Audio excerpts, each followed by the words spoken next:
All right. How you guys doing today? Hi, Doing good. Good. Okay, Chair. here we go. Chair Stephenson. Yes, Mr. Allen. So I do have a death in the family. I just wanted to make sure we had a quorum. We do. Do we have a quorum without me? We would. All right. Well, if it's all right, I should probably console. Okay. Okay, Thank you. All right. sorry for your loss. That's Yes. what this. Very Thank sorry to you. hear that, sir. Thank you. Take care of your family. All Appreciate it. right. Okay, this time I would like to call to order this meeting of the Troutdale Planning Commission for Wednesday, September 8th, 2021. If we could have roll call, please. Commissioner Wittrin, Present. Commissioner Woydilla, Commissioner Mamone, Present. Commissioner Prickett, Present. Commissioner Wilcox, Here. Commissioner Allen. Oh, right. Yeah. Chair Stephenson. Present. Okay, at this time, I would like to ask everyone to stand for the Pledge of Allegiance. I pledge allegiance to the flag of the United States of America and to the republic for which it stands, one nation, under God, indivisible, with liberty and justice for all. Okay. All right, is there anyone that would wish to speak to the Planning Commission this evening on a non-agenda item? Okay, come on forward, Mr. Handy.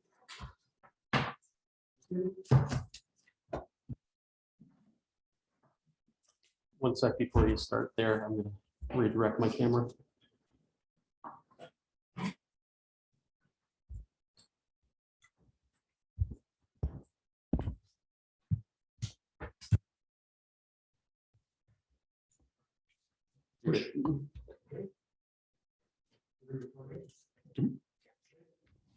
Greg Handy, PO Box 43, Troutdale, Oregon.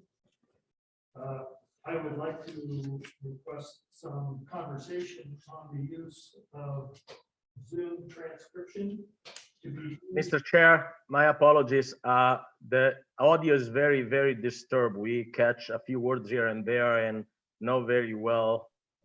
Okay, here we go. We're switching mics now. Thank you. Is All right, how's that better? that better? Want me to take my mask off? Yeah, you can take Let's it do that, okay.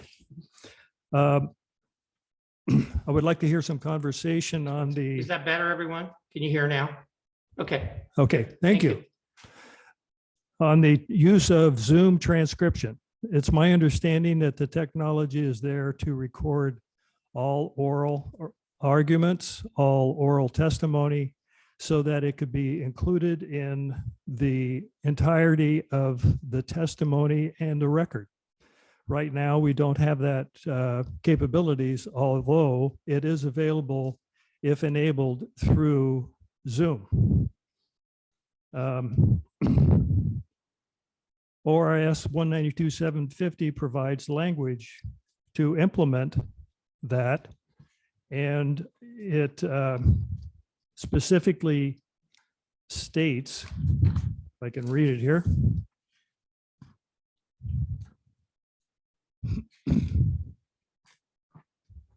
Incidentally, I had sent an email. I would imagine that you all have that, correct, Danny? Yes. Okay, and under 2.190, recording of proceeds into TDC, it says under item A, testimony shall be transcribed if required for judicial review or if ordered by the hearing body.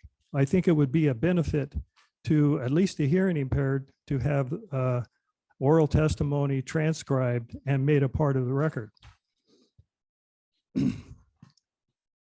ORS 192.745 provides and states to ensure that the material is reasonably available for use by the public on a permanent basis. So even though the audios are readily available, it would be nice to have the written testimony and the written record all in one spot. 192.750 provides for the implementation and considerations. Specifically, item 3, the needs of users of legal material in an electronic record. And 4, the views of governmental officials and entities and other interested persons. So the Oregon Revised Statutes does provide for some implementation of Zoom recordings. In looking at the website for the Oregon law practice, they state, preserving the meeting as part of your file, advanced settings in Zoom allow you to include all participant names, add a timestamp, save chat files, and automatically transcribe audio. And I think this may do two things. It provides for an instantaneous written record, as well as take the burden off of staff for any request that may come back through for a stenographer. And it also provides, again, for written word for the hearing impaired. Our son is 46 years old, and he spent the last 45 years of his life with a hearing impairment, and he always relied on text. The Planning Commission record on the findings of fact, I'm just using this as an example. Under the findings of fact on page 2 from the hearing date, August 11th, there was one mention of public testimony. It says, Planning Commission received public testimony from staff, the applicant, and members of the public at the August 11th hearing. Yet there is no specific information as to any summary or the content or any documents that were presented, if there were any. And so all of that is missing. And the only thing I can say for certain is that that would be discouraging to anyone that would like to provide testimony. If there's indifference towards their testimony and there's not made part of the record that could be easily obtained in writing, as with the rest of the record.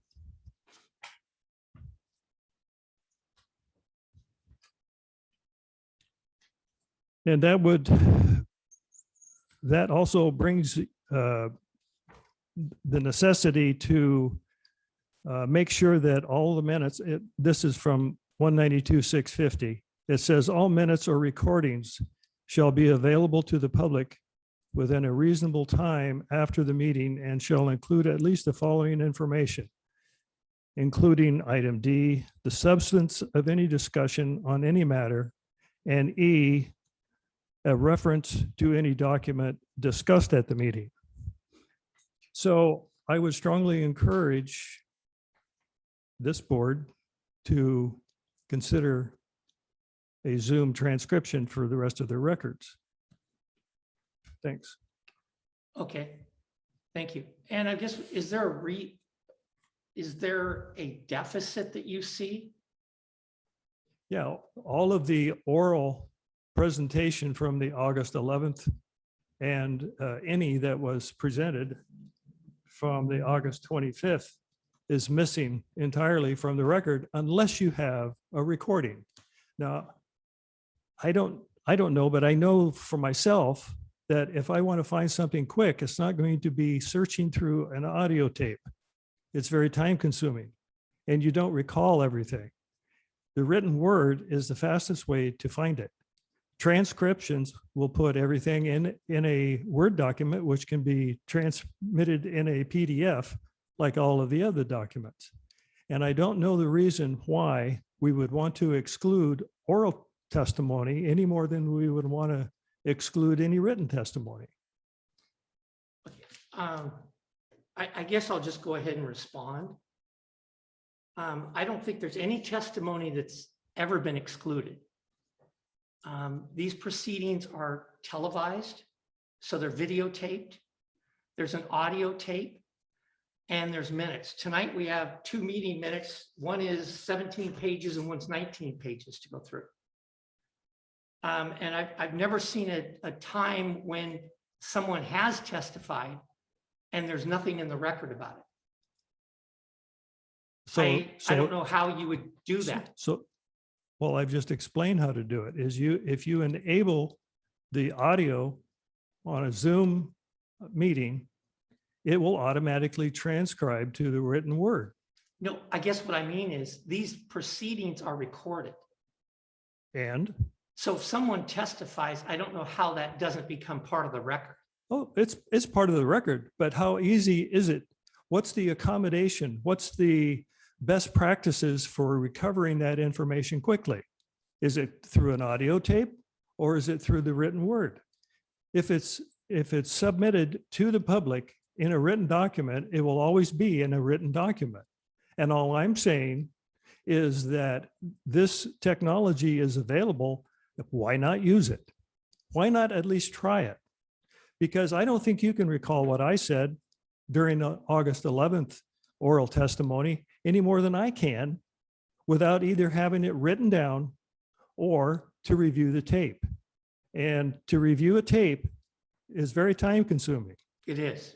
And this would save time as well as provide a complete written record of the oral presentation, oral testimony. It's, Okay. Okay, okay? appreciate that. We'll definitely look into that. Okay, thanks. Okay, anyone else wishing to testify on a non-agenda item this evening? Okay. With that, we have 2 sets of minutes, June 9th, 2021. Everyone get a copy of those? And Mr. Wilcox, we will start with you. Thank you, Chair Stephenson. Some of this is more word preference on my part than corrections. So if you want to leave it as is, that's perfectly fine with me. There are some that are questionable, what the person said or what was actually transcribed, and I'll address those when I get to them. Okay, we'll get started here. This was a lot of reading in small print. Okay.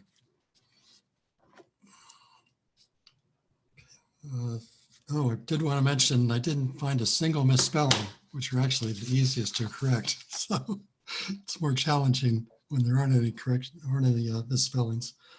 My first one is on page 5. She is thorough. Okay.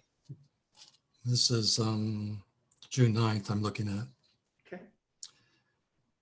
Let's see, the paragraph toward the bottom, about halfway down, under discussion. Let me see here. Okay, it's actually myself being quoted.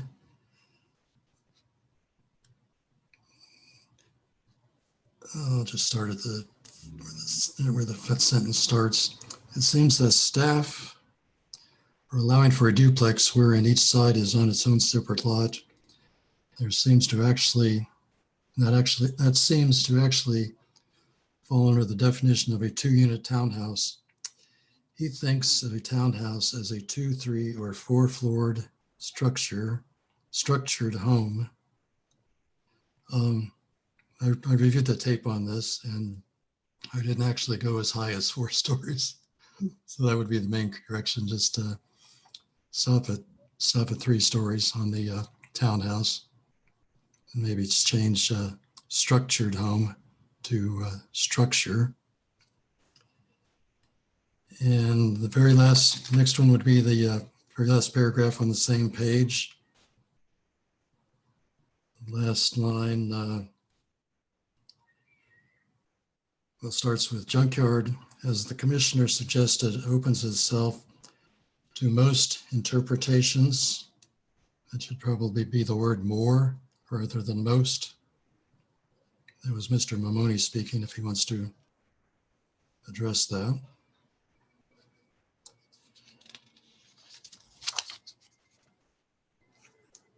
Okay, next page 6. Again, Mr. Mamoni, the second line, the word circumnavigate. I think the correct word would have been circumvent. That is correct. Thank you very much for picking up. I remember that I kept saying circumnavigate. I don't know why, but Okay. thank you, Commissioner. I appreciate it. Very kind of you to take a note. Okay, sure.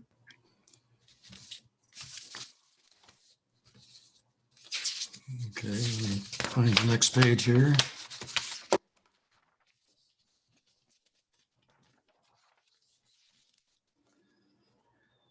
Okay, page 11. The first paragraph, 4 lines from the bottom, we have outlet bowls, plural, which should be singular. Third paragraph down, it starts with Mr. Wilcox. Mr. Wilcox said that regarding 3.095C, he is opposed to the height limitations. I think that should read height allowances rather than limitations.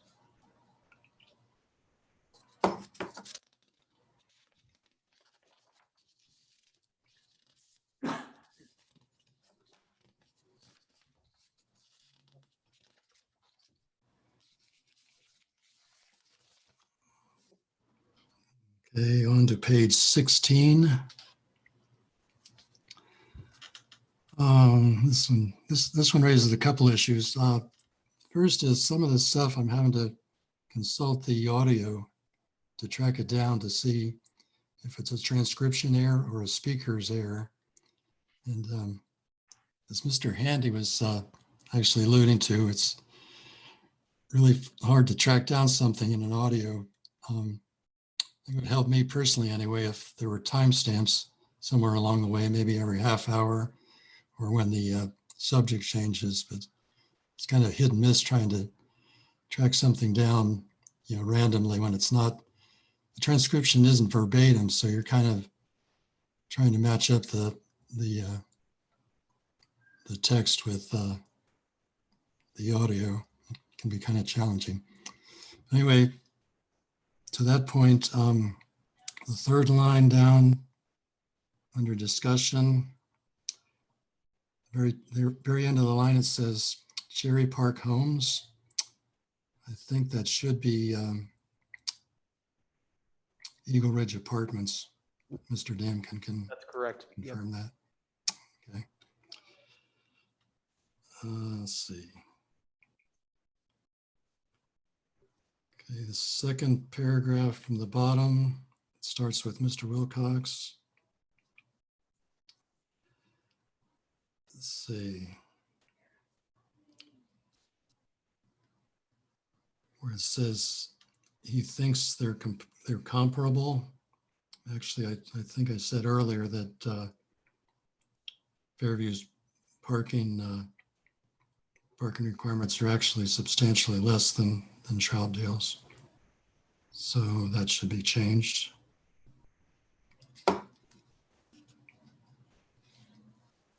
You said they were substantially less.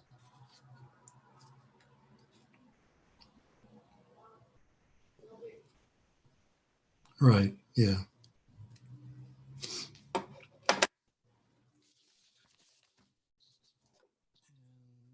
Page 17 would be next.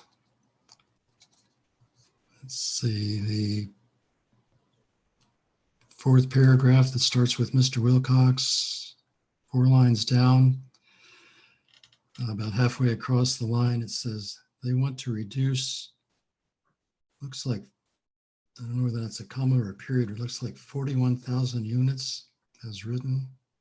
I don't know what that's referring to at all. My presumption, Mr. Wilcox, is that's referring to Sounds like acreage. square feet. Okay. That that was my best guess that it's referring to the area of an acre. Okay.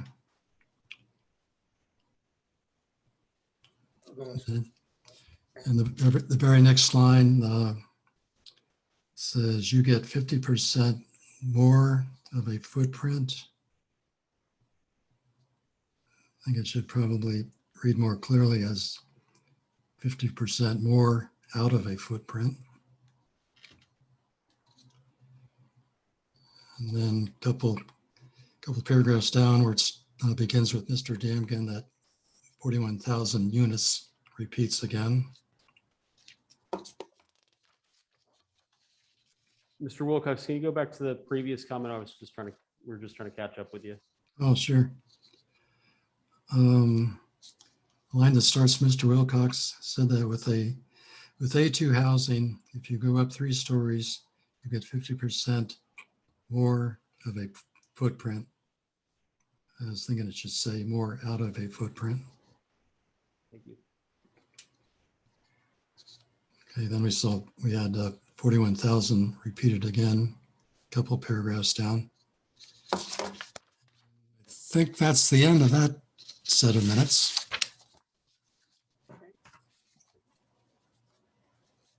Any other corrections to the meeting minutes of June 9th?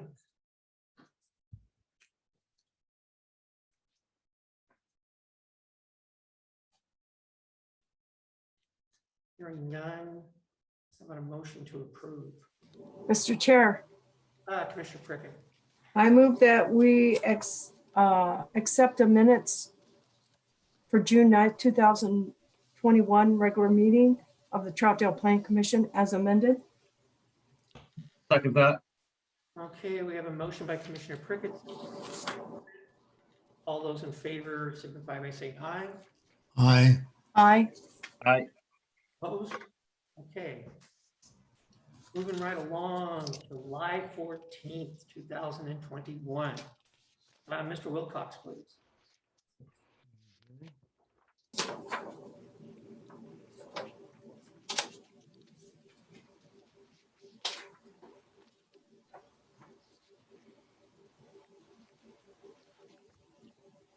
Not so many in this one, I don't think. Let's see. Page 8, the very best, the very bottom paragraph. Ms. Archie said that there are no trees in the proposed location for the light poles. I mean, I didn't know where the heck that came from, so I reviewed the audio, and Chair Stephenson had asked if there was a tree removal plan. So that's kind of what she was responding to, but there's nothing in the minutes to indicate why, the question she was answering, basically. So maybe there's something could be inserted in there to clarify, why she was talking about trees in the first place.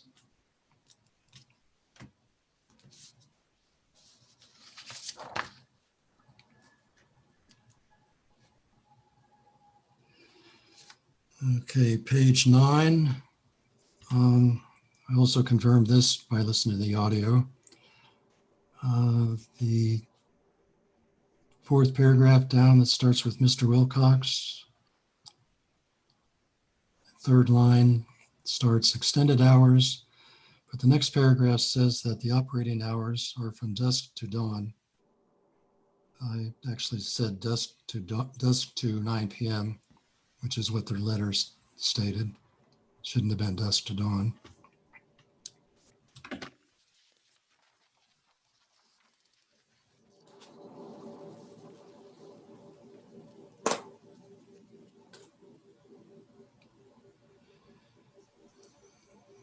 Okay, page 11.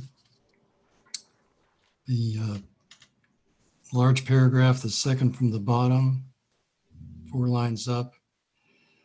Also, the property just west to the building they're in. I think you should probably specify the police conference room or whatever building you're talking about there, rather than just the building they're in. That somebody would know that if they didn't know where you're meeting in the first place.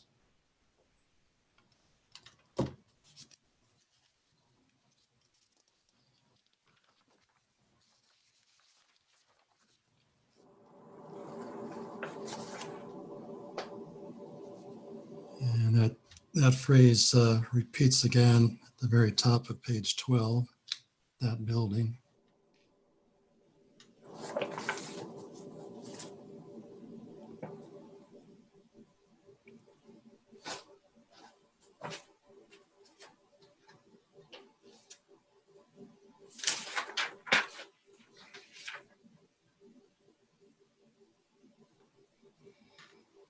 Okay, the first full paragraph on page 12.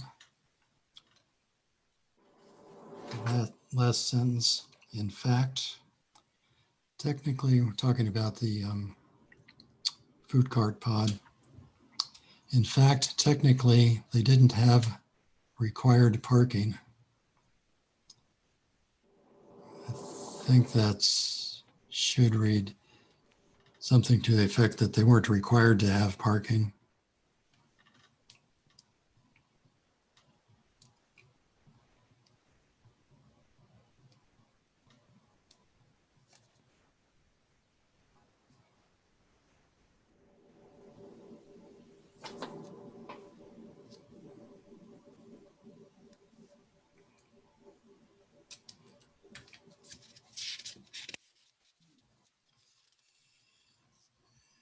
Note on last paragraph, but I don't know what it means. So I guess I'll pass on that one. Maybe somebody else will catch something there. Page 13, about the middle of the paragraph. I think this occurs other places too. Referring to historic Columbia River Highway as Columbia Historic Highway. Should be Historic Columbia River Highway.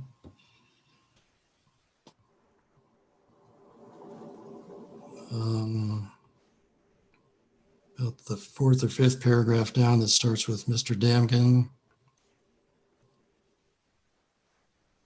Let's see, I'll just start with the start of the sentence. Maybe they would want to allow that through a variance process with MU3, developers are allowed to build up to 55 feet without needing a variance. If they build above 75 feet, they will need to go before council to get it approved. It should read, if they build between 55 and 75, they can't go above 75 in any case.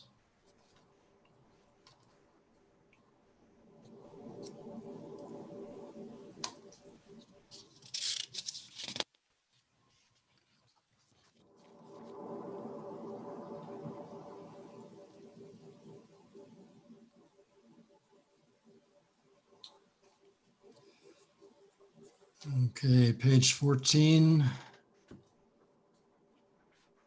The paragraph about in the middle starts Mr. Allen. He thinks that the real concern is allowing buildings of greater than 55-foot height. I think that should read buildings up to 55-foot height.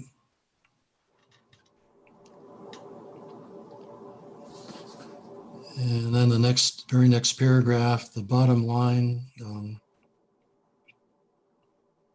Commissioner Allen refers to check the wisdom of changing MU1 to MU2. That was accurately transcribed, but that's one of those cases where what was said wasn't accurate, but what was transcribed was accurate. So there was no suggestion to change MU1 to MU2. I think the proposition, because I'm guessing, because we're going to be discussing it briefly later tonight, was to go from the wisdom of changing neighborhood commercial and see. And so that was one of the discussion points about that, because we were reviewing all the changes, and that was one of the changes that staff was sunset neighborhood commercial. Yeah, that was actually one of the things that occurred to me, that he's probably talking about changing neighborhood commercial to MU2. Okay. Then the paragraph that starts with Mr. Wittrin. This is this needs some grammar correction. Let's see. His issue is with changing height, and is that this isn't what the community wants to see. So if you could kind of clean that up a bit. So she was changing the height. Oh, this is it.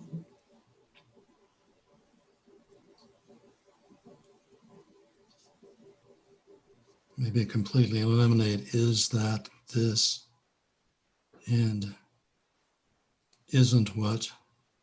There's a bunch of extra words in there that don't belong, I think. Mr. Wilcox is a friendly offer. His issue is with changing height, period. Increases in height isn't what the community wants to see.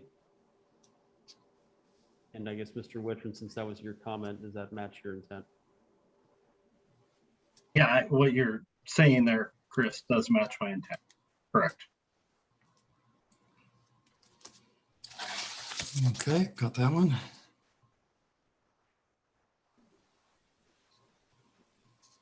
Okay, page 15, second paragraph.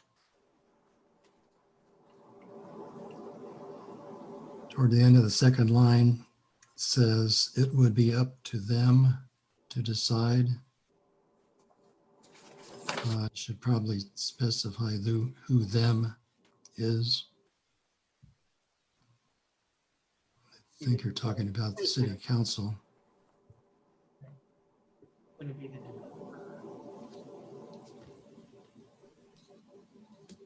I think what I meant by that is them meaning planning commission or the review body to decide on the wisdom of the variance.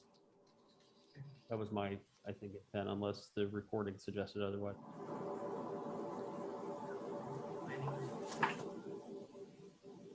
Okay.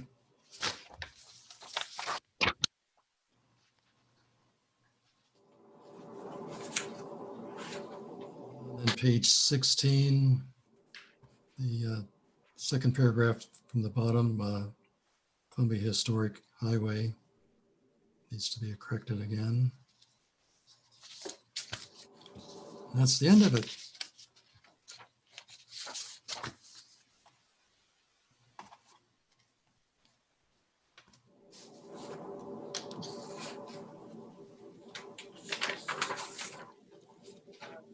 Any other corrections?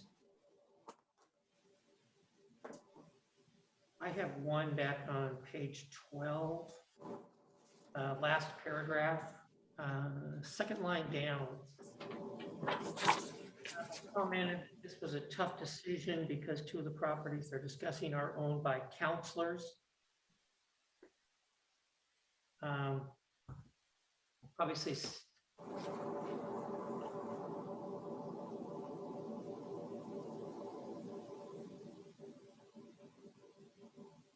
clear. Okay.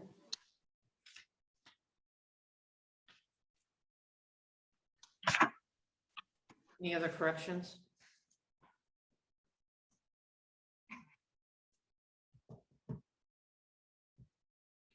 Have a motion? Mr. Chair, Commissioner Prickett. I move that we accept the minutes of July 14th, 2021. Regular Plan Commission meeting as amended. I'll second that.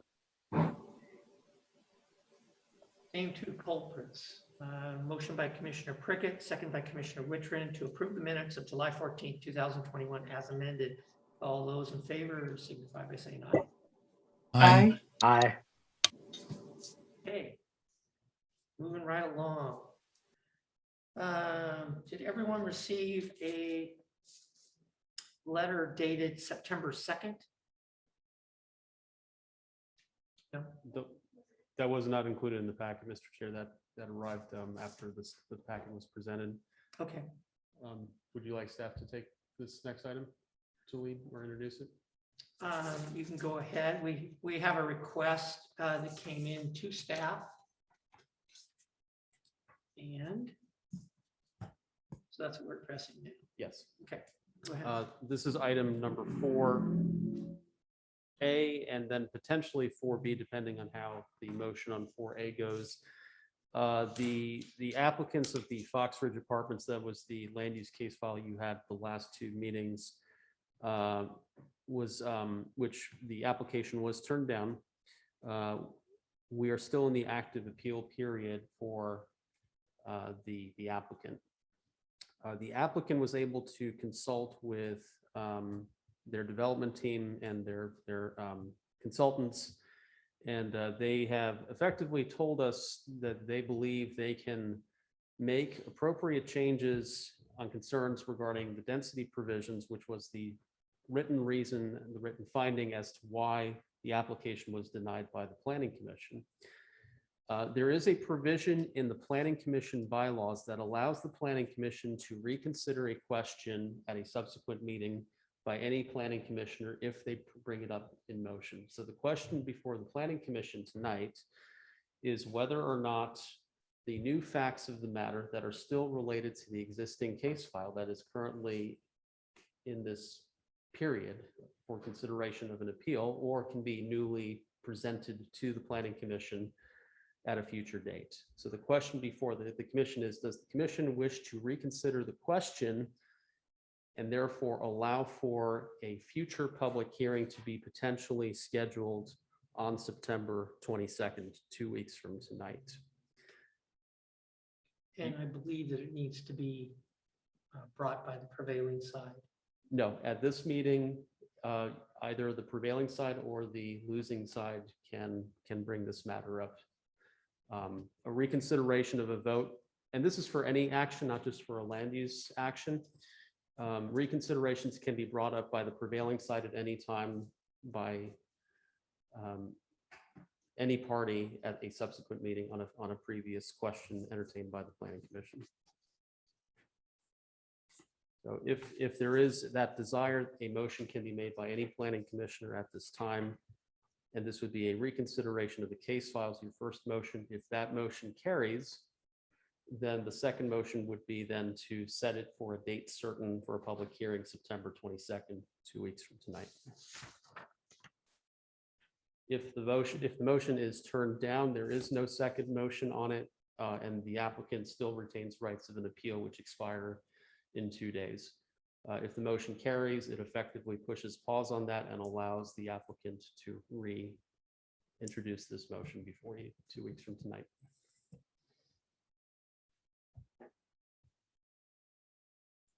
Okay. Any comments?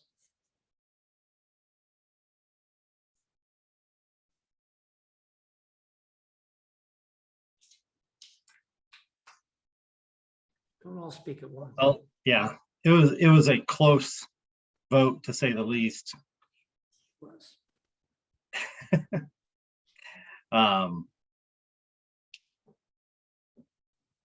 Yeah,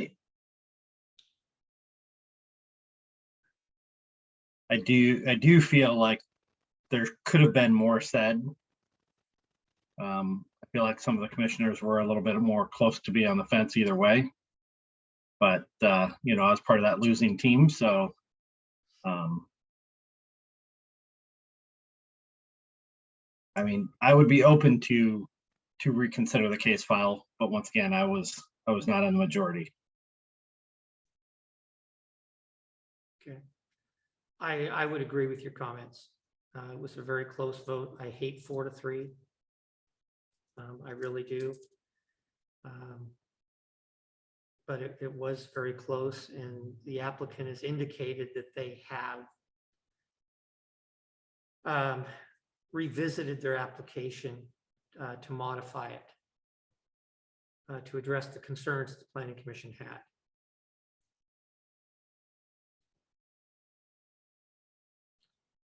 Okay, so And Mr. Chair, if I may add too, I don't believe the applicant that evening or that evening, a couple weeks ago was in a position to know whether or not they could be flexible in the density accommodation. That's since that they've determined that back there and- is yeah. some flexibility. That's why it's again before you. okay. All right. You guys want to rehear this one? Chair Stephenson, I have a question. Yes, Commissioner Wilcox. If they're talking about substantial changes, and I haven't heard anything about what they're proposing at all, but wouldn't substantial changes require a new application rather than a review of one that's been turned down already? In this particular matter, Mr. Wilcox, the general, as I understand, the general layout, the principle of the application, the orientation, the facts of the site consideration really don't change much. What would change is potentially the number of units and therefore the degree and potentially an increase in parking, which would certainly change the degree of the variances that were sought by the original application.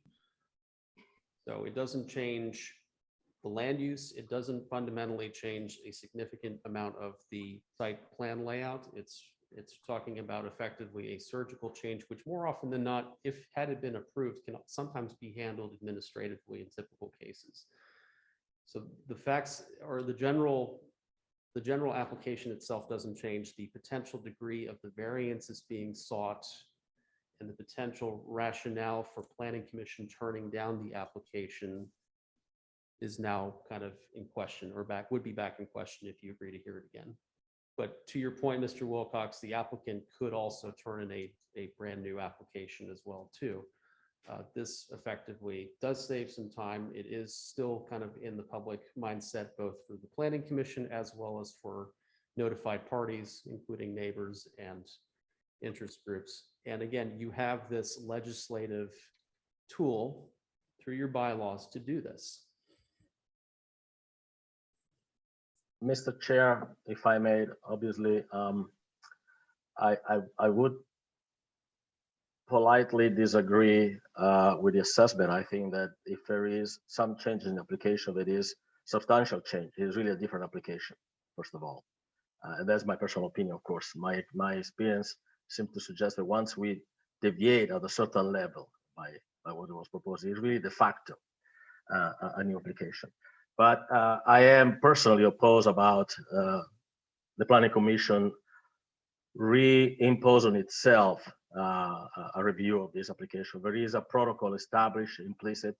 It is an appeal. If the applicant feels that it's been not well served, the protocol is there. So it's an appeal. My concern also, in addition to that, is that if we start to, and again, it's not because I was in a majority of the vote, is irrelevant. Is that if we start to apply this latitude to every land use action where people feel dissatisfied, instead of taking use of the implicit protocol, we are going to impose on the Planning Commission as unsustainable schedule, which has always been my concern from day one. The vote close 4-3-6-1 is irrelevant. We spoke, we heard testimony, we had a robust, engaging debate, and we came to a conclusion. And again, there is in the system an appeal, 60 days. And my recommendation would be, if the applicant feels that way, go to the appeal. And of course, again, I speak only for myself. If the vote tonight is going to be a different way, but I would like to be cautious again about every time, or my apologies, this is too liberal language, but start to deviate too much without impose a protocol and establish implicit and better protocol. That is there. There is a measure for the applicant to proceed. And I would agree with you that you do have an appeal process, but you've also got in the bylaws a reconsideration process. And this one doesn't come up that often. I think it probably comes up every, what, 6, 7, 8 years, probably. It's not often that this one, there's a request for this. So it's simply if we want to hear it or have them appeal it and refile it. Those are options. And those are options, you know, this body can make that decision and will make that decision this evening.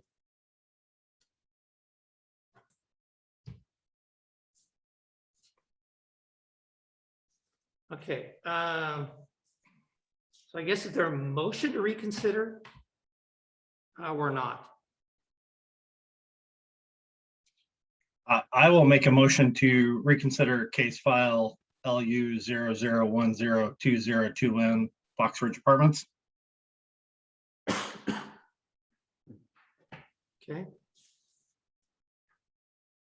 Do we have a second for that one?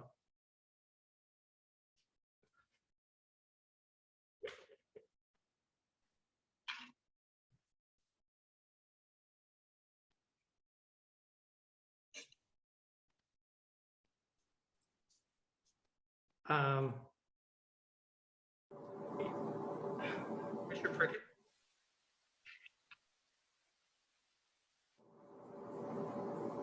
I'm sitting on the fence on this one. Hopefully it's sharp. It's very sharp. I have to decide where I'm gonna. I agree with Mr. Mamoni. There is a process, and we haven't had one of these, like you said, in like 6 years or 7 years, if I remember right. And I know it's in the bylaws. But I also agree with Mr. Wilcox. If it's substantial, then they need to reapply or do the appeal process. So I want to second it, but I really can't. Because I don't think we should hear it again, but due process says we can. So like I said, I'm sitting on the fence here, so. It's just more discussion. It's more time to think about it. It's more arguments. It's more sharing with each other thoughts, processes. It's not going to create any more yes or no. It just keeps our juices flowing on the subject while it's fresh. Mr. Chair, I don't mean to be disturbing you, but what is the statute of limitation for a motion to be second there on the table? Yeah. Yeah, and what we're discussing, I think, is pertinent to the motion on the table. So are you seconding the motion on the table? The seconding of a motion does not have to indicate approval of the motion. Yeah. It can just. Okay, yeah, then I'll second it just to get the process going here, just to see where we're at. Okay, we have a motion and a second to reconsider case file LU 00102021 Fox Ridge Apartments. Okay, any discussion or clarification on this?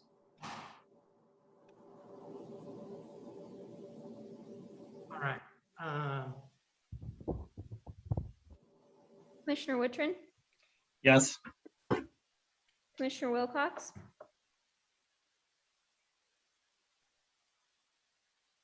No.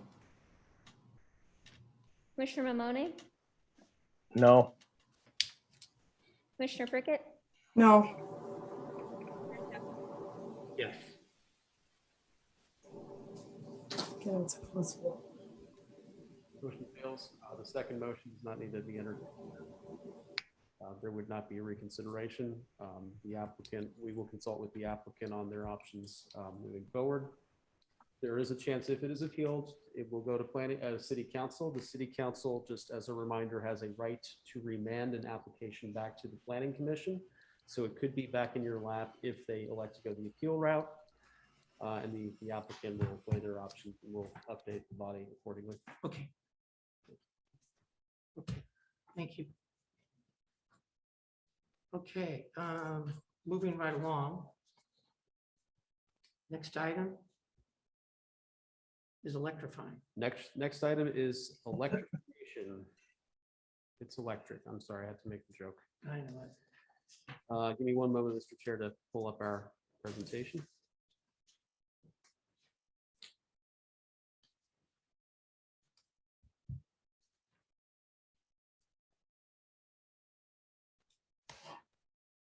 And folks at home, can you see that real quick? Okay. All right. We're talking about two potential code updates tonight. We're going to start with the one that was requested by Commissioner Wittrin to be placed on the agenda, dealing with originally electric fencing, but I think we're going to round it up and call it security fencing standards, and we'll cover why. The second one we'll talk about, the minor issue about the zoning, which we covered just in the minutes previously. But why we are calling it security fencing, even though what prompted this issue was the idea of a variance to allow for electric fencing on industrial property, we're actually maybe seeking some greater clarification. One is, do you allow for electric fencing? And then two, can you clarify what you mean by barbed wire fencing or sharp pointed fencing? This is a snippet of what's currently in the code right now, where we say barbed wire fencing is permitted for agricultural, community service, commercial, industrial, basically everything but residential, provided that it's used kind of on the top of a typical, chain link fence in a straight line or cylindrical pattern. So it can't be like reachable from a typical human level. And then it goes on to say in the very next section, no electrically charged, which is again what prompted this discussion, or sharp pointed fencing. Well, you could say barbed wire is sharp pointing fencing other than barbed wire shall be constructed or maintained. So what we're seeking to do here is to really try to solve a couple of issues. I think the first question is simply, when we as a staff interpret the code, we look at it illustratively. The item on the left is what we would consider barbed wire fencing. The item on the right is effectively a zoom in, and that's what I think was the spirit and intent of what you meant by sharp pointed or razor wire fencing. Is that kind of the general presumption from Planning Commission? Okay, so we just want to, yeah. So we just I thought when we had discussion on it, we said the sharp pointed fencing was actually like the top of the poles or the top of the bases being the sharp pointed. Oh, okay, as opposed to the. See, I'm confused as well, so.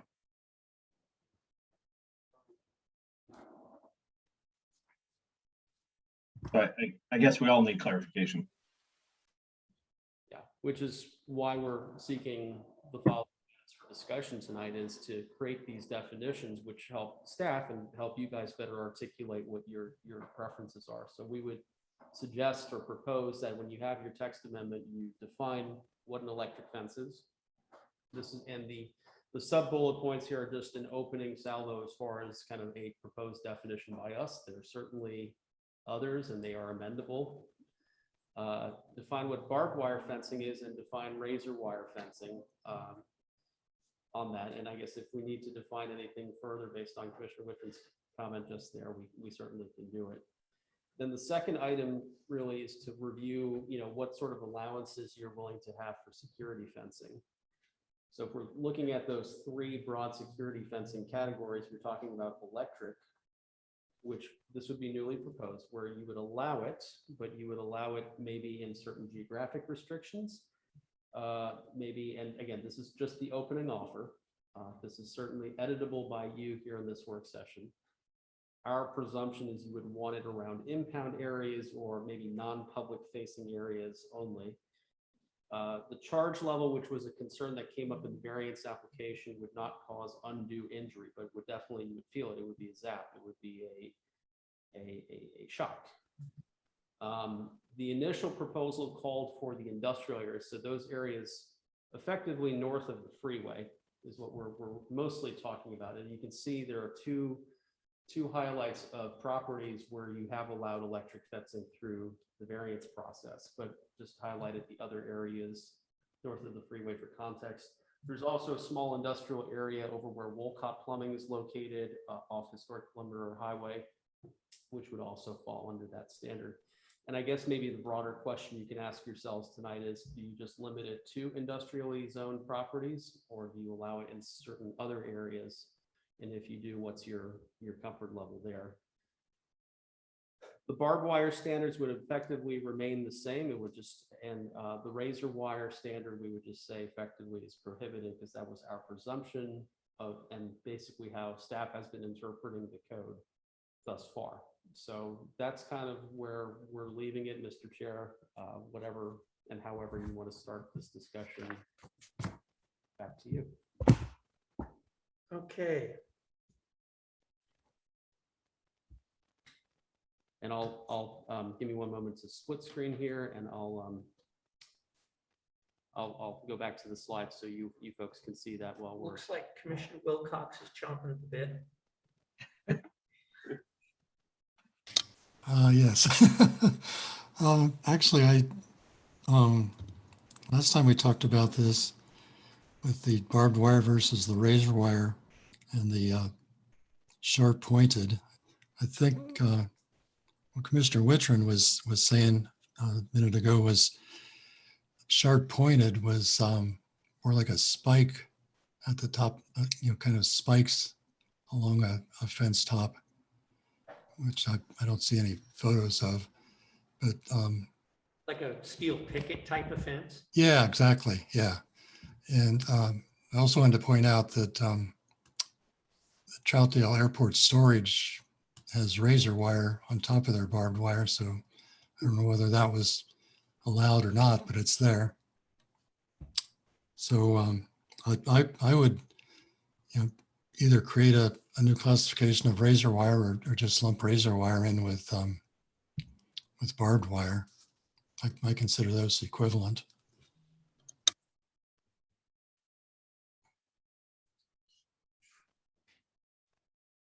Okay, anyone Sure. else? Yeah, I agree with Mr. Wilcox. I think the barbed wire and the razor wire should be Yeah. together. And if we want to start the discussion about electric fence, I think the general consensus of everybody, at least mine, was industrial only. I don't think we need to have it anywhere else. I don't think it's really should be allowed anywhere else, and this is where we're seeing the biggest need for it as well. So just throwing it out there, I think industrial only. And I think we need to clarify the charge level. That was something we all felt pretty good about, having the 12-volt solar power. The charge level was acceptable to the majority of us at the time to make the change. And I think that's something, not exactly sure how we're going to articulate it, but that is something I'd like to see, is just a little more clarification on what charge level will not cause injury.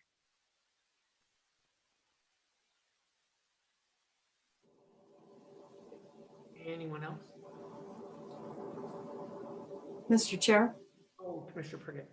I do agree with both Commissioner Wilcox and Commissioner Witten about the razor wire should be with barbed wire under that. And I also agree with Commissioner Witten about only the industrial property. I think that's where the need was and nowhere else. Okay, all right, so we could take razor wire and barbed wire, wrap those two together in the definition. And then we could, we would look at light industrial and general industrial, correct? Yeah, And as far as any of, will we not need- industrial park. Sure. Okay. Not industrial park? No, because we've got those different places.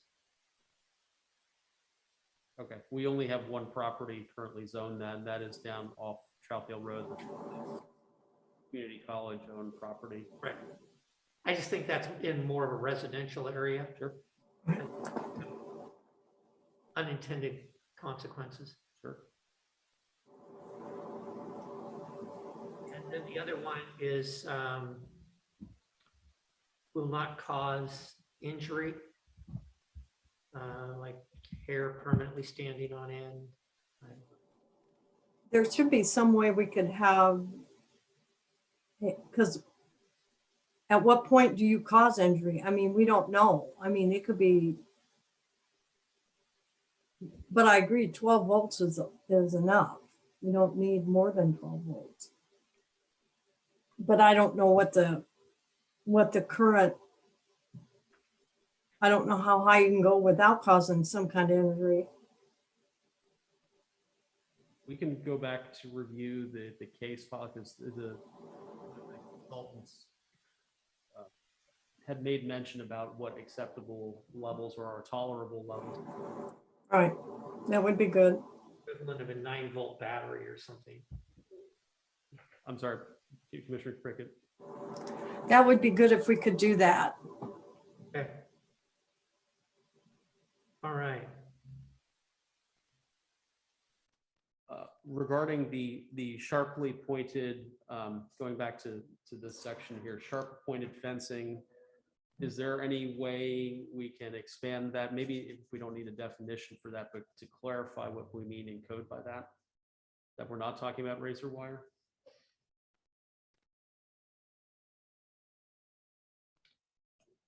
Well, if we're looking at a picket, I think we have some of those now. Don't we? You're talking about like a high picket, like for Yeah. security fencing, probably.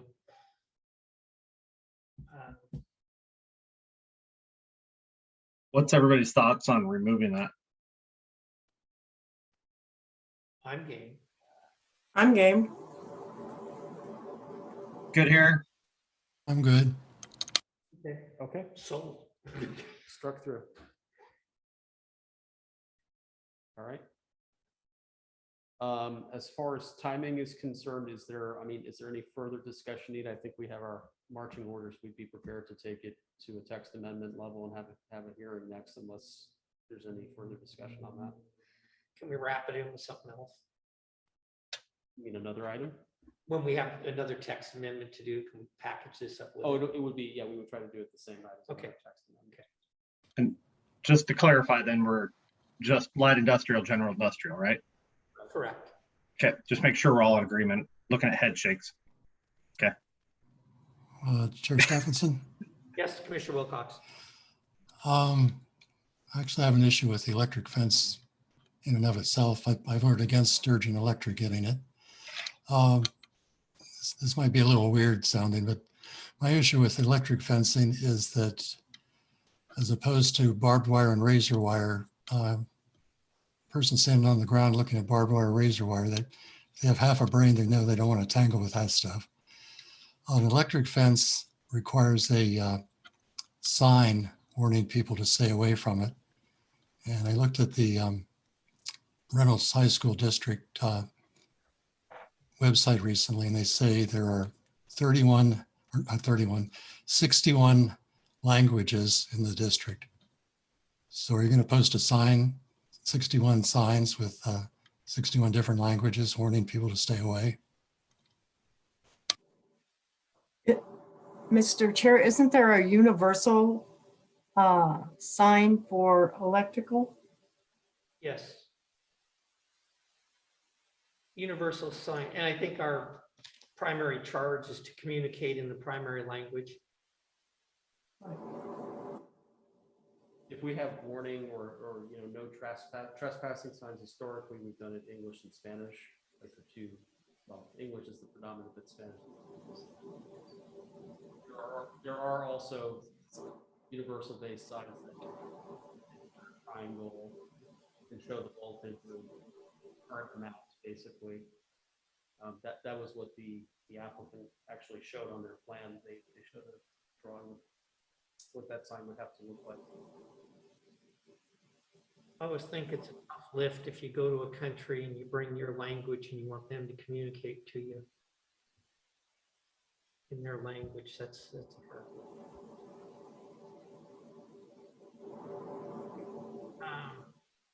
Okay, so you're against electric fence, period, Commissioner Wilcox? Yes, I would be. I don't think the lightning bolt sign is enough.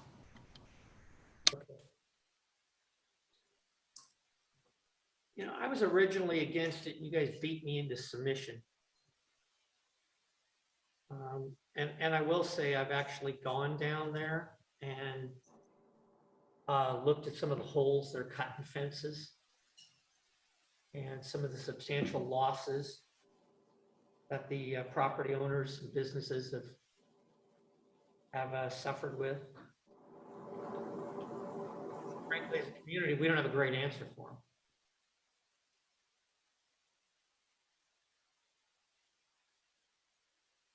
And it's not my favorite, but it is a way to help them protect their property.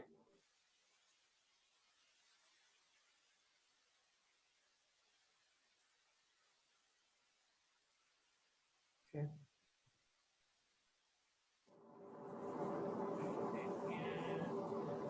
So we want to vote on this as a package. So let's want to do that. Do we need to vote on this as a package? As long as I think staff has, it appears to have a large consensus of the group, at least to advance the issue to a text amendment and general comfort with, in general, not specific, but commercial unanimous comfort. Geographic parameters, consolidating definition, wire. Closer to the mic, Chris. Sorry, Mr. Woodrum. What I was saying is I think we have general consensus on the geographic extent, what the text amendment scope would be as far as the definition, addition, merging barbed wire, razor wiring, considering that one and the same. And yeah, I think we would have enough to craft a draft for you. So if you're comfortable directing us to prepare one for future consideration, we're ready to do so. And then it'll come back here. Mhm. Okay, so we still get another bite at the apple. Is that okay? Yeah. Mr. Mamoni is very quiet on this one, though. I know. He's been very confident. No, I think I have really nothing to add to the conversation. All I could say is that I concur with all your comments. Commissioner Prickett agree with Commissioner Whitman and Wilcox. So I thought it was superfluous. Just let's have the conversation fluid. Wonderful. Okay. I concur. Okay, cool. All right, there we go. All right. All right. Staff is requesting a 5-minute recess, Mr. Chair, just so we Okay. can prepare the next item for the agenda. There's a few tweaks we need to make on our presentation. All righty, so we are going to take a 5-minute recess and we'll be back at 8:15, okay? We are back in session and we are on agenda item 5. And this is zoning districts. Yes, so as the Planning Commission saw as we were going through the minutes, we've talked about this throughout the year. First in a group setting with the 3 cities as part of the ongoing, as they called it, the Halsey, Main Streets on Halsey code audit project, excuse me. From that discussion, then we had a couple of localized conversations about what to do with our mixed use like zoning districts, including the establishment of the new one at the Confluence property in the urban renewal area, which has now since been adopted and in place. And we, where we last left off was looking at the table, and then we had a pretty vibrant discussion on the potential for certain MU2 properties allowing potentially for taller limits, and the consensus of the commission at the time was no. Let them apply for variances if they are so seeking that. Do not create any differences or other paths for certain credits. But what I wanted to talk to you tonight is where we're going from here. And this is not the only conversation tonight before we get to a text amendment. But I cannot believe I'm actually going to be saying what I just am going to say. You probably, the length of time you spend tonight, you should be thanking the state of Oregon for greatly reducing the amount of time that staff was intending to spend on this topic tonight. Because the state of Oregon is going to be coming out with potential new standards that could greatly impact the work that you do tonight and in the coming weeks, as far as how deep and how in-depth we go with what we're trying to accomplish, the results of the Halsey work.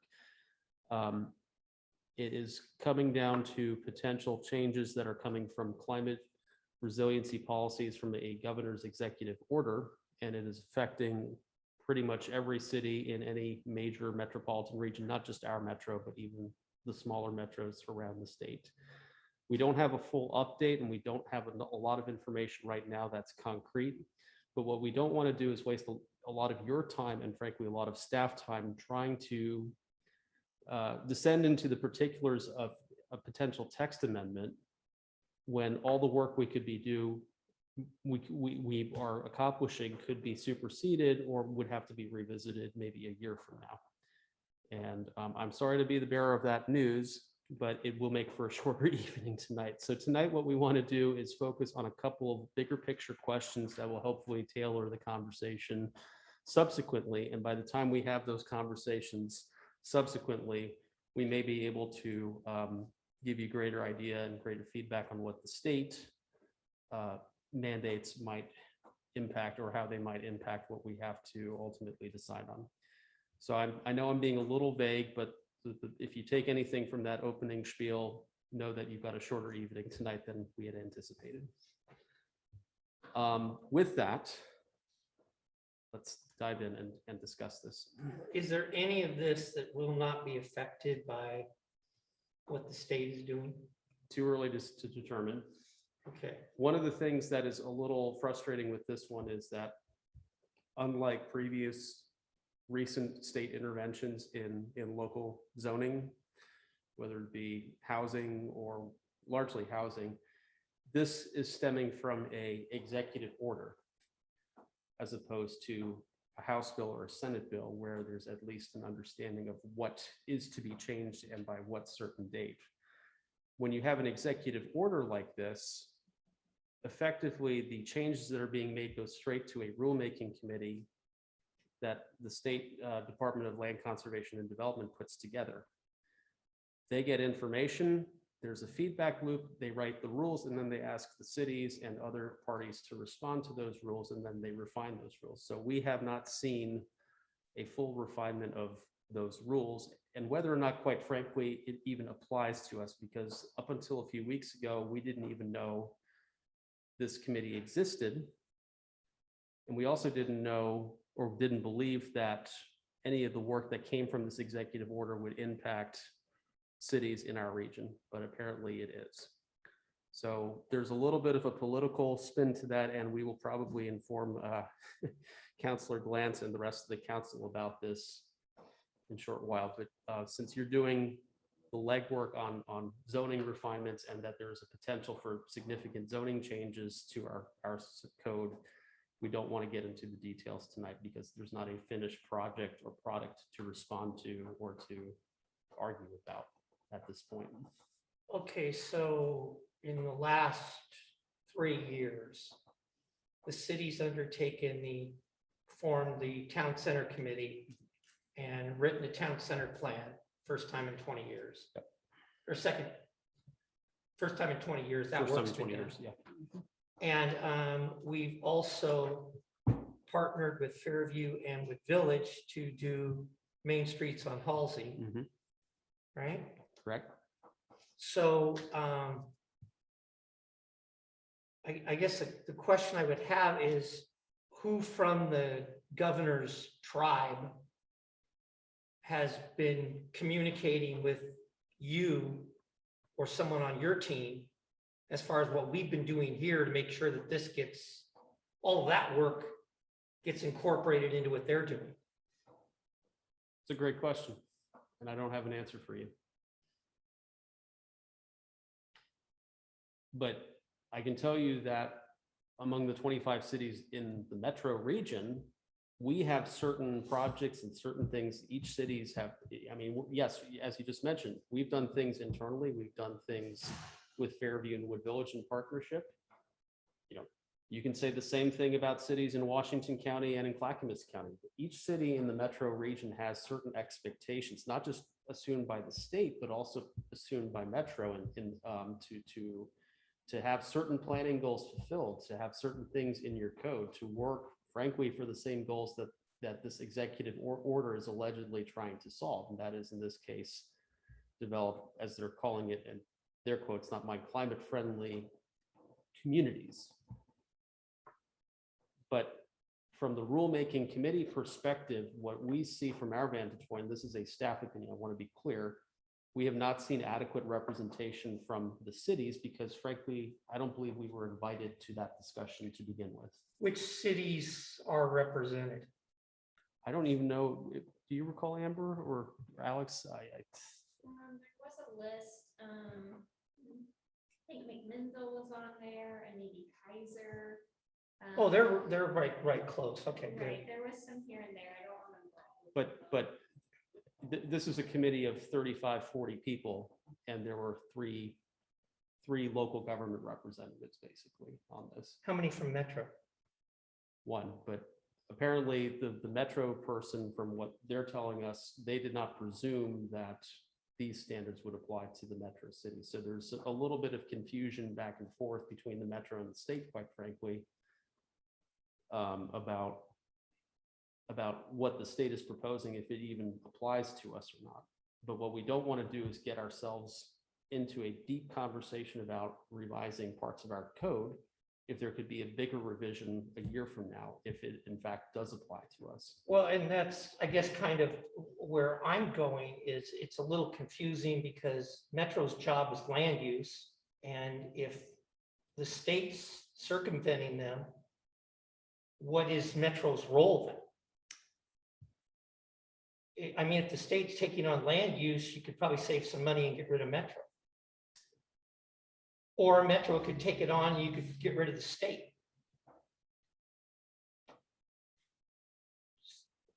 I don't understand. We don't either. That's the problem. We're not Okay. going to try to make explanations or excuses because frankly, we've been kept out of the dark and we're a little surprised, that if not surprised is maybe the most pleasant word I can use to describe kind of the situation we're in.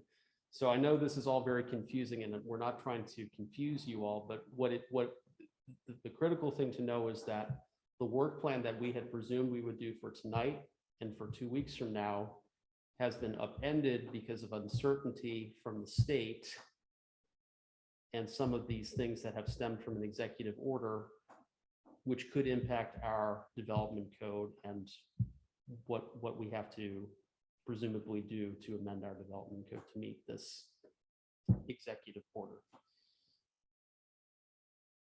And I don't have more details than that. I think 2 weeks from now, I think we'll have a better clarity on what and if this stuff affects us or not. But for the purposes of tonight's discussion, there are still a few things we can talk about because there are related to structure and just making sure that we've covered the items that we believe we've reached consensus on. So that's what I wanted to focus on tonight and make sure that we had our bases covered there. And then from then, I think we'll just play it by ear a little bit. So if without further question, I can pivot to that real quick and we'll go through those items. Okay, do you guys want to do that?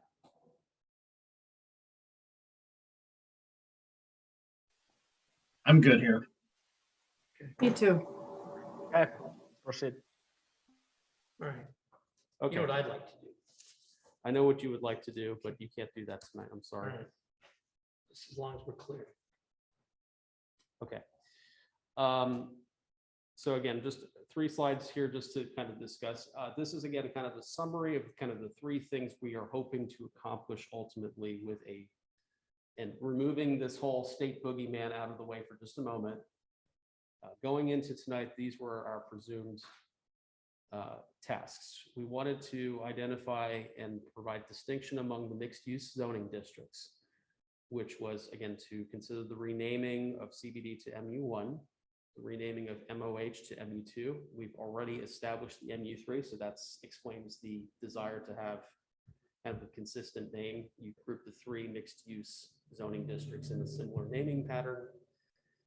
We discussed, as was shown in the minutes earlier, the idea of rezoning the neighborhood commercial properties to be MU2 and effectively retiring the neighborhood commercial zoning district, since it only applies to a very small portion of the city And many of the things that it allows for would be allowed in this MU2 zoning district as presented.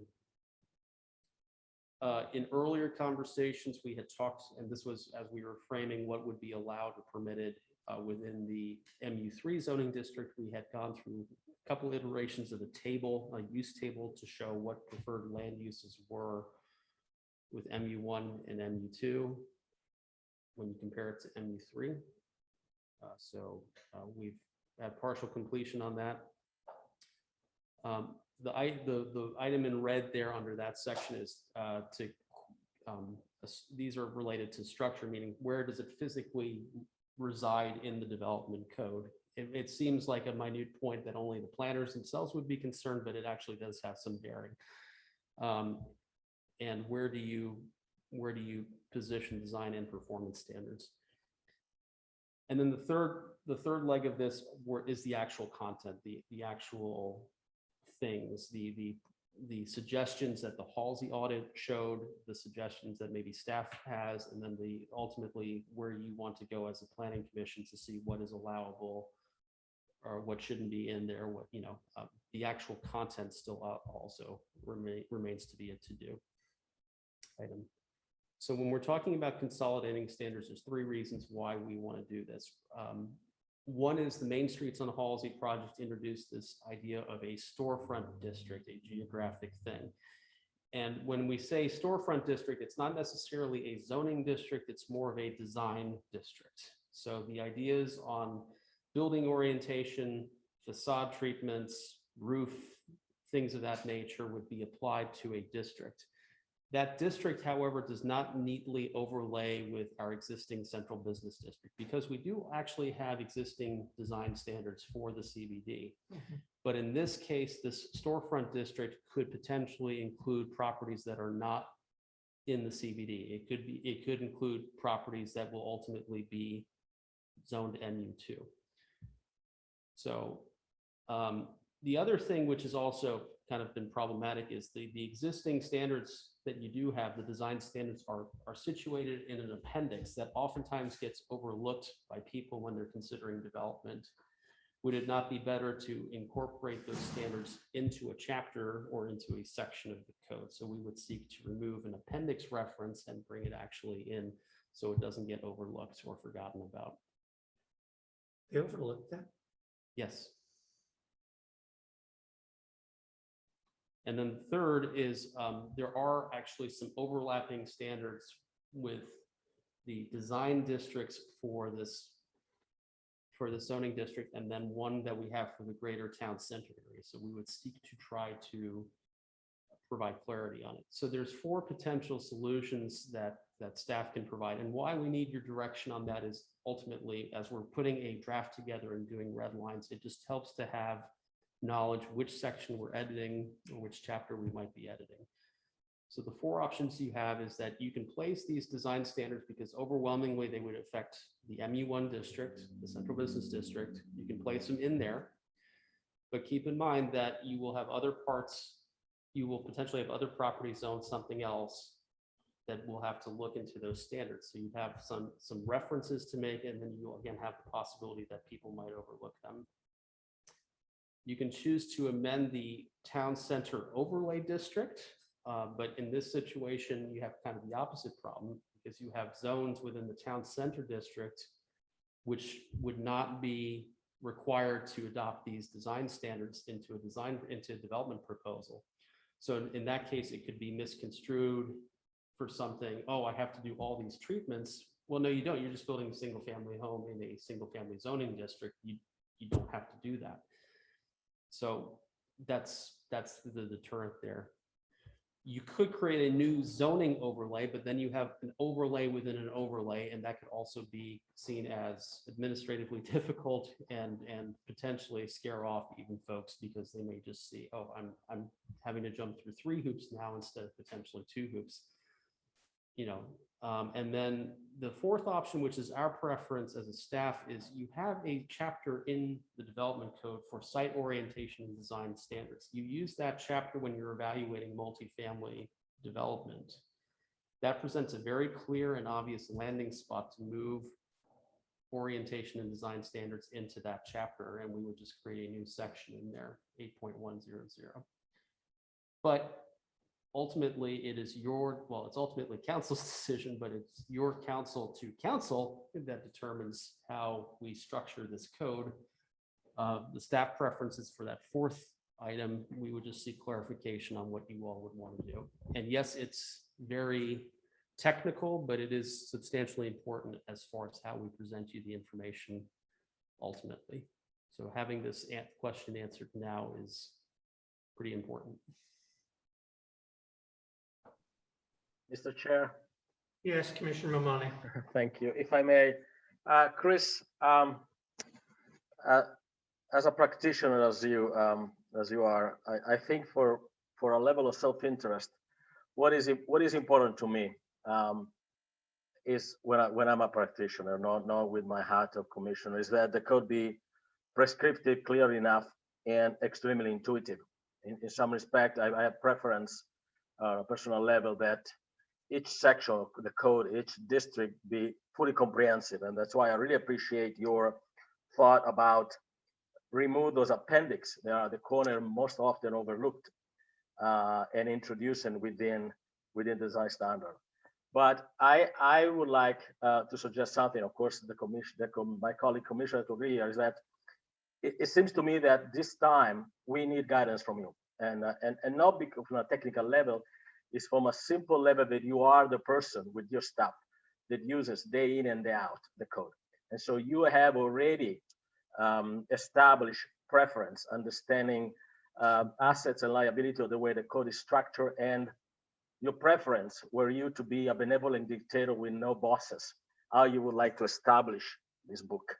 And so my suggestion for the commission is that you bring us to the table what you think it would be appropriate in a way that is very intuitive, in a way that is very fast for you to use, to explain, and also for the client, for the customer, for the citizen to explain, because that also is going to save some time. And then, of course, we understand that in a conversation of that, all of us, 7, 8 more different pair of eyes, different minds, we might tweak here and there the situation, but I think if I may be this bold, I think this time you're your staff to say, Commissioner, we use this tool every day, and this is the way we would like to be structured, and proceed that way. This would be my recommendation, because if I were in your shoes, and I've been in your shoes, and even now, a different stage, I think you have an intimate understanding of what to operate, what to look, what kind of connection, that you can be very instructive about saying, this is the way I will structure the code and proceed. Okay. Anyone else? Chair Stephenson. Yes, Commissioner Wilcox.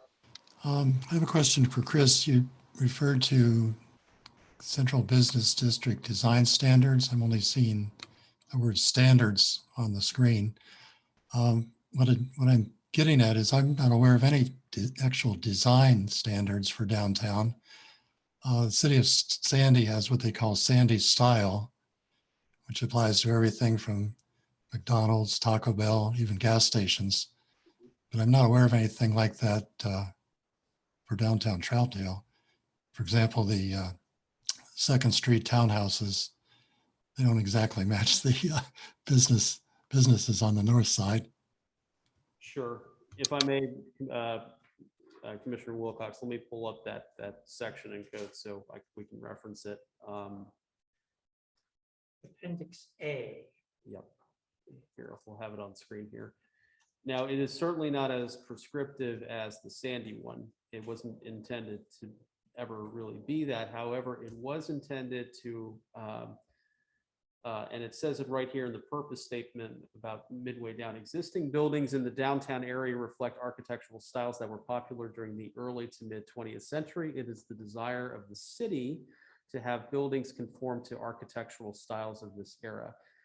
And again, when we're talking about this is in the existing CBD zoning district, and I will pull that up on a map so you all can see where we're referencing. Give me one moment.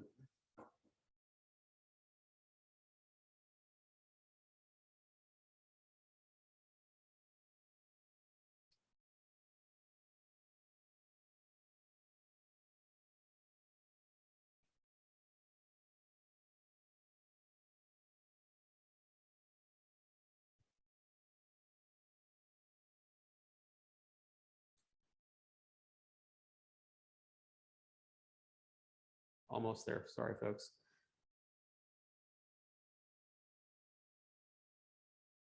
Okay. Hopefully you all can see the map now on your screen. The existing CBD zoning district is basically this whole area in light purple. Again, it was largely envisioned for this core area, the 3-4 block area of downtown, the storefronts, if you will. But we've had problems like when, for instance, the food cart pod, you'll notice it's the location of that is it's a CBD zoning district, yet it's set away from the downtown core over here. I mean, we had to make, interpretations that suggested, well, you're not really creating a mid or early to mid 20th century vibe by creating or developing a food cart pod there. What was the spirit and intent of the code? And I think you just referenced the discovery block, and that certainly was architecturally a departure from that. And I think a lot of people at the time, though the current staff wasn't here for it, took some issues and concerns with the vernacular, that it wasn't honoring that early to mid 20th century design. So I'm not sure if I answered the question necessarily, but I just wanted to illustrate kind of, yes, there is a standard. There are sections that talks about certain architectural prototypes, but it's not to the lodgy alpine style of a Sandy or like a Leavenworth, Washington, even, or anything like that. Okay, got it. Thank you. Okay. Anyone else?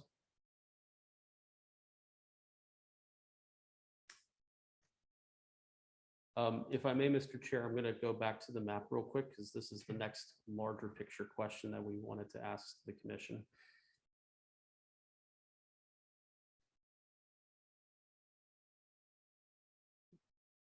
Just one moment here.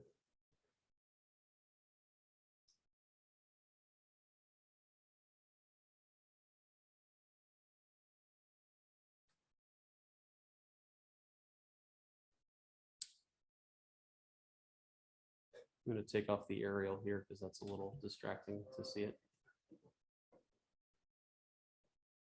You'll notice the shades of purple. The MU3, that is the new zoning district you all established earlier this summer, is now a different shade.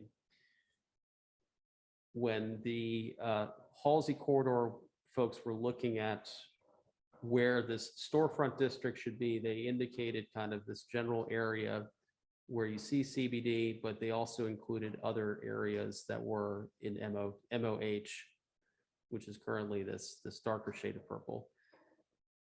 At the time of the town center plan, there was also a desire to make sure that there was going to be certain design expectations or philosophies that got put into the MU3 zoning district, the darker shade of purple up here. So the question is, if we're going to be creating or revising, I should say, if we're going to be revising or adding or deleting design standards for a storefront district or a downtown, whatever you want to call it, are we also simultaneously creating design standards for the area up here for the Confluence property, the MU3, what you recently just adopted? Because right now you don't have any. You have a couple of dimensional standards, but you haven't articulated a design. That would probably include the TCAP folks,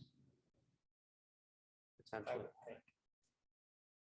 I guess, what I'm wondering, I mean, before I go through a couple packages of Rolaids and have some sleepless nights, and we all go through this for a few meetings and argue and push and shove and go back and forth and come up with something, is this going to be like House Bill 2001? What we're trying to do? No. Is this going to be a deal where basically the state comes in and just detonates residential zoning districts? Are you talking about what the state might come back to us with? Mm-hmm. It's too early to tell. We don't know. But I think what we're trying to grasp here is what of what we have currently in our control, of what the staff can focus on to incorporate some of the work of the Halsey audit, but being respectful of what's already existing in our code. What is our geographic extent? That's what we're asking right now. Because right now, your only design standards are really for that core downtown area. And it is for that architecture vernacular of a early to mid 20th century. The question is really philosophical. Do you want to ensure that those architectural standards remain and then get applied to the larger district and potentially then also apply to the Confluence property? Or is the Confluence property distinct and should have its own set of design standards? Or maybe you leave those alone and let the free market and their consultants determine what that is, with some general parameters that the city council sets as far as a sale proposition. And you see what my question is, right? Not sure, no. Okay, so I guess what I'm wondering is, are we gonna go through the exercise, invest a bunch of resources again, to come up with something that we think is gonna fit for our community, only to have the evil empire out of Salem come down and you know, strike it down and say, we're gonna go in a different direction? Well, that's why we don't want to get into the particulars right now, because we don't know, and that's the honest answer. Okay. But I think what we can, Would any of our representatives know? I believe they're coming. I believe they're coming before city council next week. Next week, yeah. So that would be a question for them to answer. Okay, Mr. Chair, yes. I think, again,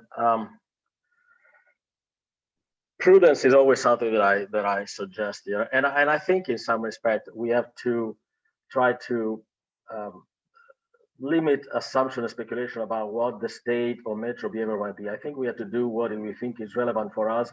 It might come to fruition, it might be tweaked, it might not come to fruition, but I don't think this should be in any way inhibits our desire to shape from an urban design the city of Troutdale the way we feel fit. And that also serves in, I think, Chris, in responding to your original question. My suggestion is that, yes, I think we have a responsibility and you should be pushing for this to create, at this moment in time, a specific language for standard for the Confluence area, because the two areas are so adjacent. And so if we treat them in a vacuum, when we really run the risk to capitalize on the pitfalls of what it is the greatest element on urban design, which is the edge between two different areas. This is amplified very much on college campuses, where you have the college area and the edge with the public spaces. And what happened in the corridor, which usually is a laissez-faire attitude, lack of good design, and so degenerate the urban fabric. I think this is an opportunity. And I think, yes, if it was a real question or a rhetorical question on side as, yes, Chris, we should at this point in time, again, not to be overly prescriptive, but yes, give us an idea about the way you want to treat from a design level standpoint, the Confluence and the Front Street corridor. Absolutely, to the extent so that once we start to see how one transition to the other and vice versa, we can eventually tweak it even more, because those really are the delicate area on an urban fabric that applies to a city, to a town, to a college campus. And so, yes, please, that will be my recommendation for the commission also, to allow you latitude to start to draft basic languages. And then, of course, as every time, you can introduce as much of your biases, as much of your preference, and that's why you have the job. That's why you have great responsibility. But then eventually it's going to come under our scrutiny, and we're going to try to introduce our biases, our preference, our vision, the vision of the council, the vision of the public at large. But yes, please, I think I support the opportunity at this point, and not to treat it to our area in a vacuum. That will be dangerous. And we're working in a vacuum for what?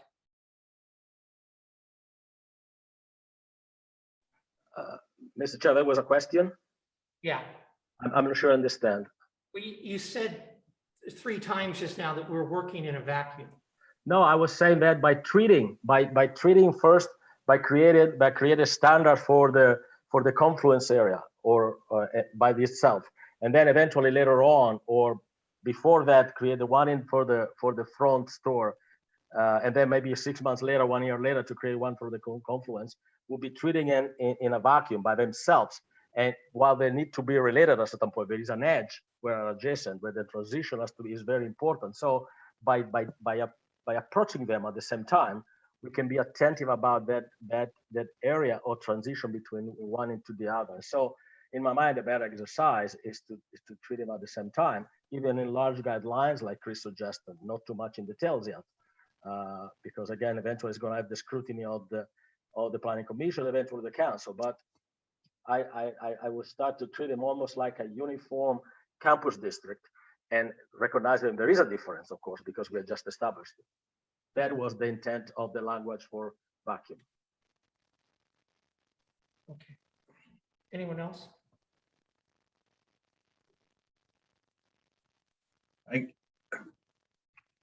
Yeah, Chair, just to offer my opinion, I think it's different than Mr. Mamone's. Is there's a natural barrier there with the railway separating these two sections.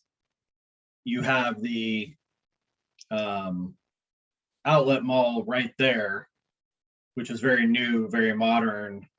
And then you get into the section back here. I totally agree, keeping our storefront, keeping that look, keeping the vibe, keeping the small town feel, keeping that very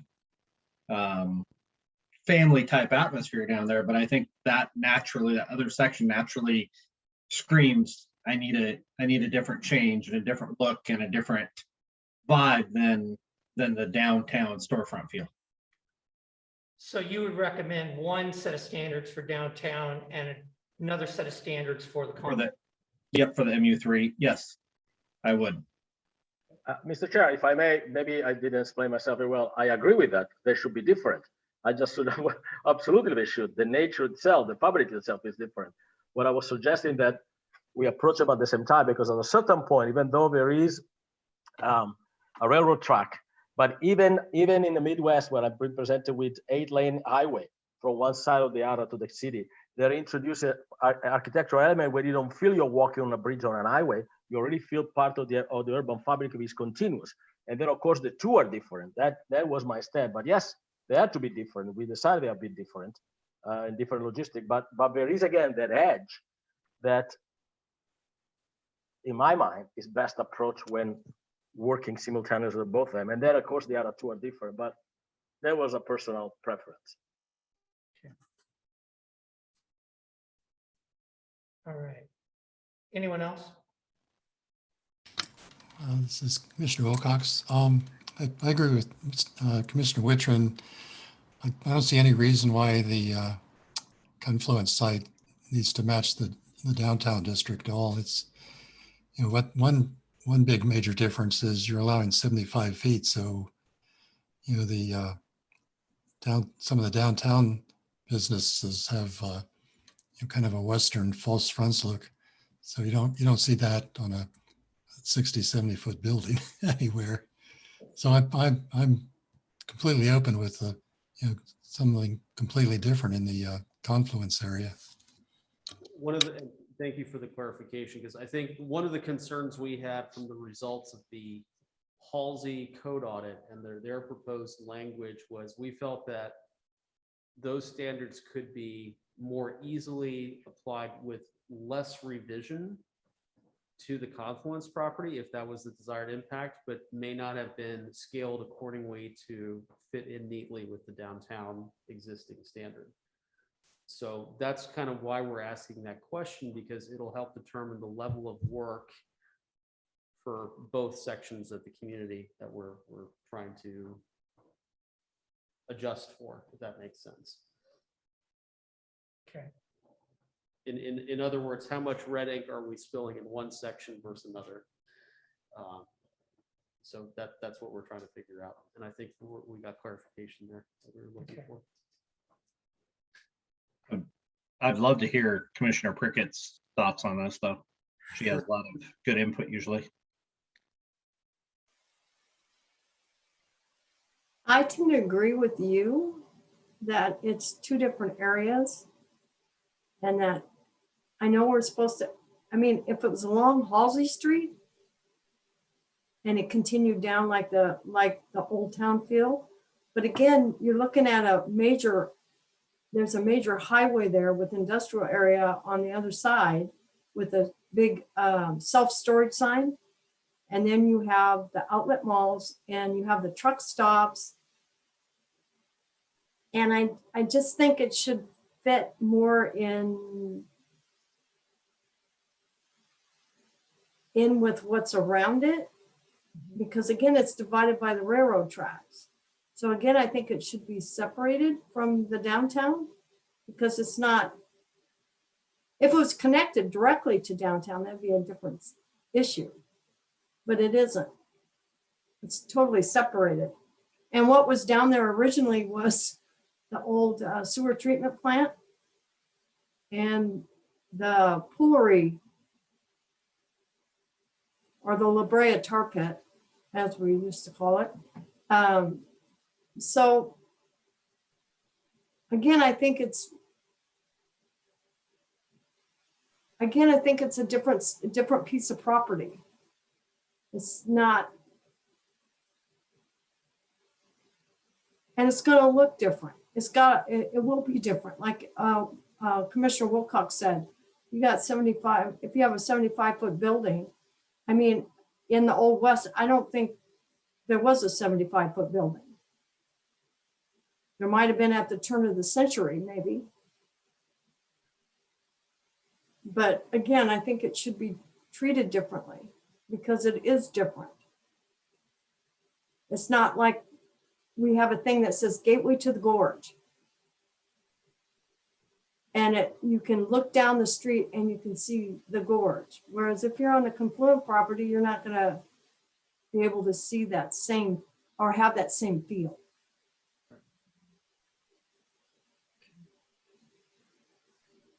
All right. Is that all of you? I was just checking my notes here because we may have answered this. Yeah. I was gonna say, I agree. I think you need to definitely have two different standards. One, the confluence is gonna kind of be its own development. It's gonna have kind of its own feel to it. And then you've got the downtown standards. I think though, the Halsey ones are kind of, as you know, are kind of a tough lift for a lot of us. They are a tough lift, but I mean, there is some wisdom behind it that is a little bit more based in some measure of market reality that the current downtown standards may not necessarily have. That's not to say that you have to adjust for height or anything like that, but for usability, for seeing what works, what makes sense in construction practices, there might be some things in that could be gently blended into the existing standards. And frankly, the Halsey standards are probably better applied largely to the confluence, of course, with more localized refinement, but they are really applied for new, larger infill development. And unlike Wood Village and Fairview, we had a different community fabric. We have an existing established downtown, whereas theirs was not as much. So it wasn't we're not trying to one size fit all their suggested standards.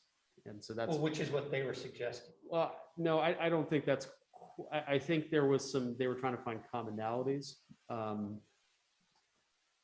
I think they understand that each community has the right and the expectation, frankly, to refine it for their needs. And I think they very clearly know that we had the most established downtown setting and probably the least amount of need to revise our section. But we also have this fantastic 16-acre site where we can take a lot of their input and potentially apply it there when appropriate and when right for the community. So that's kind of why we asked that question on the geographic sense, because that's going to help determine how and where their input can be best applied. That makes sense.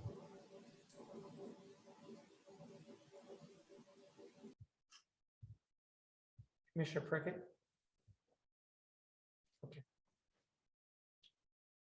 All right.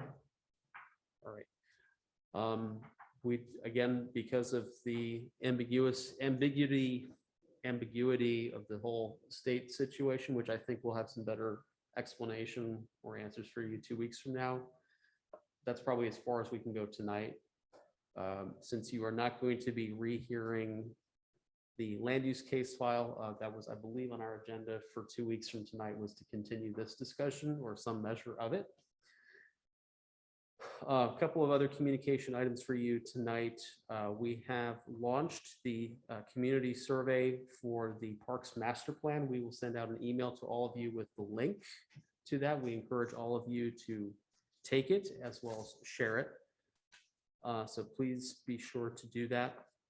And then a couple of save the date items for your calendar. Again, I think we mentioned it 2 weeks ago, but as a reminder here again, Wednesday, the 29th of September is the rent burden meeting, which will be hosted on site at the Troutdale Terrace Apartments. Right, I believe Alex, yeah, Alex is leading up that effort.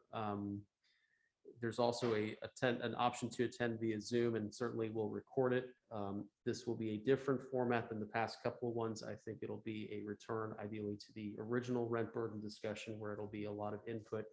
And I should stress, not just from renters, it's also from landlords and from other people who are affected by the rent burden discussion.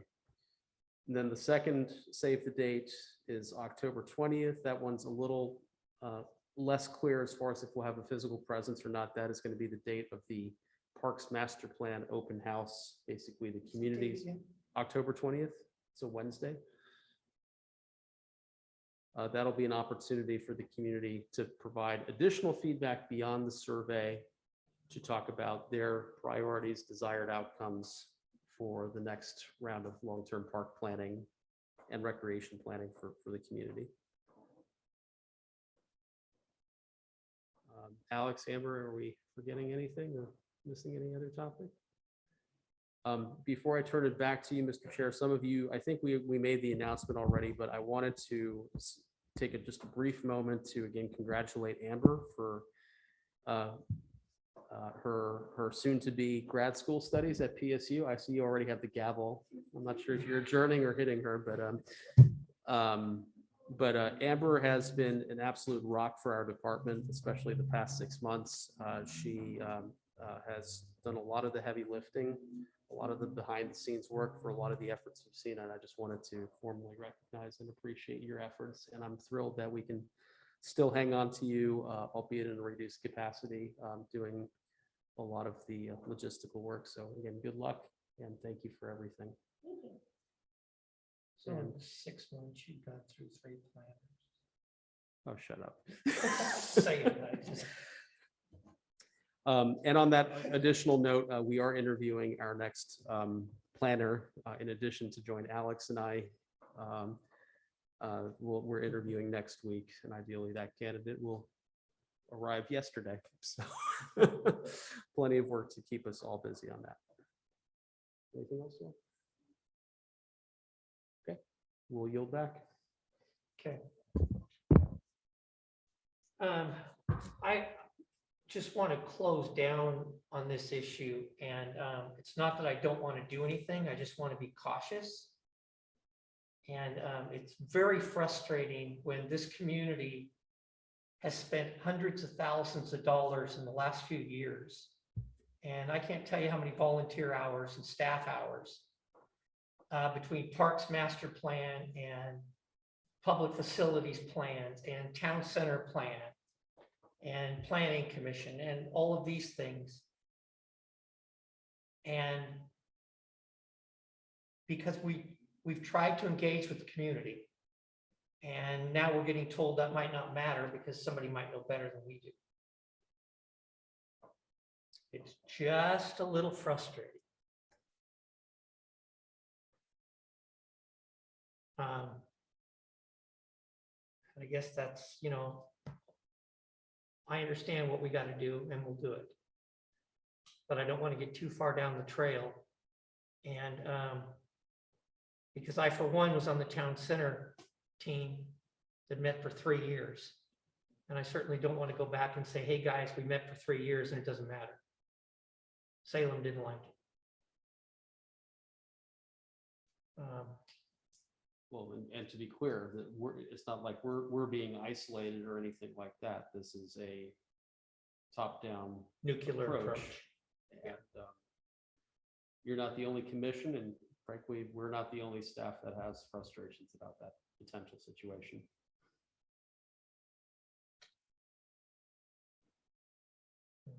Hitler thought he knew best too. Okay, and so we'll see what happens with that. You'll bring some things back in a red line version. There was some correspondence this evening from the LCD that occurred like right before we kicked off the meeting. We Okay. haven't had a chance to review it To as staff, read it. so Okay. we'll do that and we'll report back to you all. Okay, and I wanted to come back to the request that Mr. Handy made. And I guess the first question I would have is, I would imagine there would be a cost involved with that work. I provided Yep, go a ahead. little information about this. So he had emailed me about this, and also our city recorder, because she kind of set up the Zoom account. From what I've heard in her responses is I think we would have to upgrade our Zoom account in order to have that service available. That was my understanding so far. And then it So, would be free, or it would be per meeting charge? I think it would be lumped in with the cost of that type of Zoom account. It's a different level of subscription. Yeah, Okay. so would be associated with a higher cost, but not necessarily like per meeting. Okay. And the one thing that wasn't made clear, the transcription, sure, can be automatically generated. What it doesn't take into account is words that may have been mispronounced or spellings that have been mispronounced, and it's not technically a commission approved Document. transcription. Right. So it can be used certainly as reference, but until the commission still has a responsibility to adopt minutes, and whether you then use the Zoom recording as your opening template and then make the refinements. I mean, there's still going to have to be a level of scrutiny on it. I mean, So I just want to be clear. We have the Metro East Media video, audio of these meetings available. We have the minutes that are taken by staff and approved by the commission. And then we also have an audio recording. So we have all of those things at our disposal now. Yeah. And we have the ability to address individuals with disabilities as needed. Okay.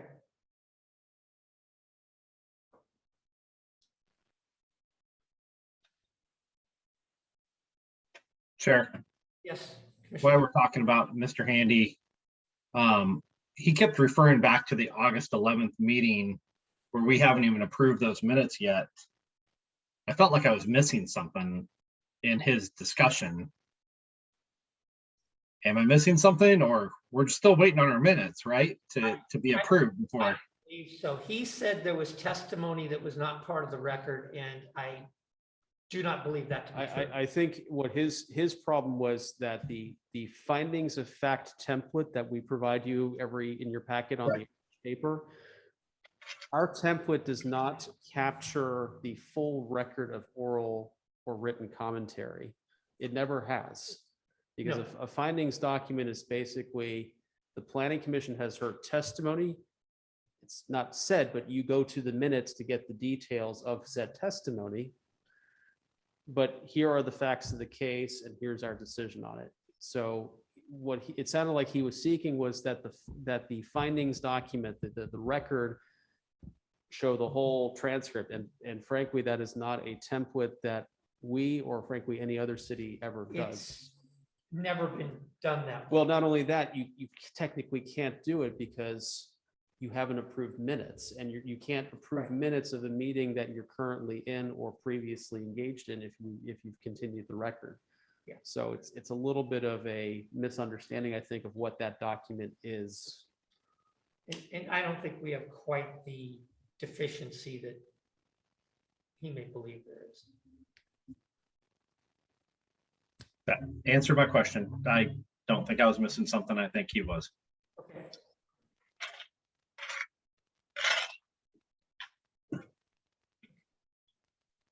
Let's, Commissioner Prickett, anything for the good group?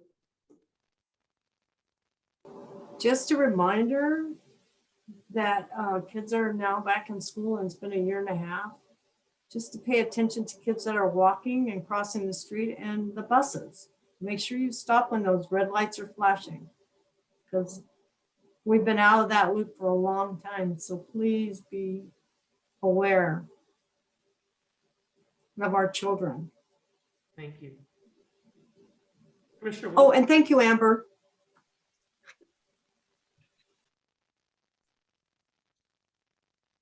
Commissioner Wilcox, anything? Yeah, I've got a couple of things actually. The council approved the MU3 zoning for the Confluence site without any parking standards. And I thought those were supposed to be brought back before us since we forwarded them kind of deleted from the application. And my other thing is I sent this info to Chris and Tanny in an email, but I wanted to share it with the rest of the commission.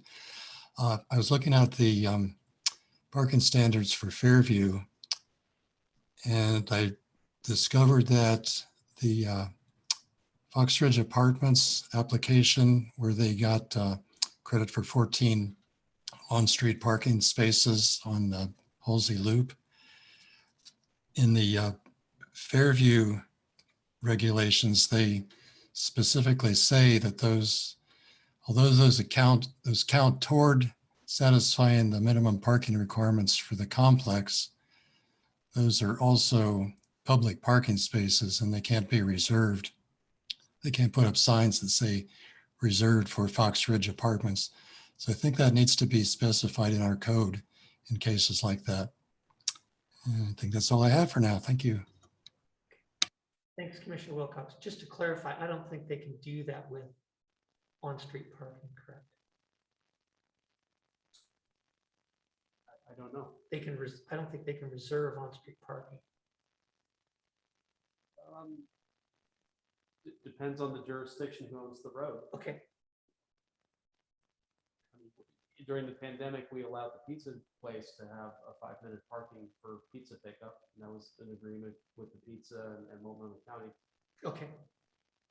So it might be something for us to take a look at and see. Okay.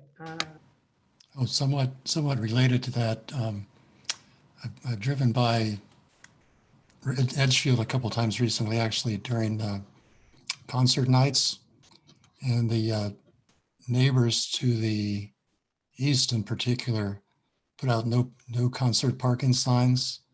So that's probably technically illegal, but they do it anyway. My recollection is that is it the neighbors or Edgefield Concerts that actually puts that out? Because I think that it was a obligation of theirs in our agreement with them, That's what I thought too. but we can double check that. Yeah.